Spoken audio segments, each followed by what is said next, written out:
கர்த்தருக்கு நன்றி. ஆண்டவர் நாமம் மாத்திரம் மகிமைப்படட்டும். சங்கீதம் 128 1ஆம் வசனம். சங்கீதம் 128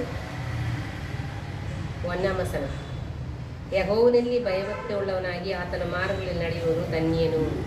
கர்த்தருக்குள்ளே பயபக்தியாக இருக்கும்போது கர்த்தர் அவரை ஆசீர்வதிப்பார்னு சொல்லி சங்கீதம் 128ஆம் அதிகாரத்தில் 1ஆம் வசனத்தில் இருக்குது.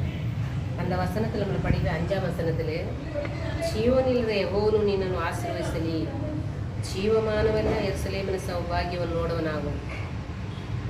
ஒரு குடும்பத்தில் ஆசீர்வாதம் வரணும்னு சொன்னாலே கர்த்தருக்கு பயபக்தி உள்ளவராய் நம்மளை இருக்கணும். கர்த்தருக்கு நம்மளை பயபக்தி உள்ளவராய் இருக்கும்போது கர்த்தர் நம்மளை ஆசீர்வதிக்கிற தேவன் ஆயிருக்கிறார். ஏன் குடும்பத்தில் ஆசீர்வாதம் இல்லை? கர்த்தருக்குள்ளே பயபக்தி இல்லை.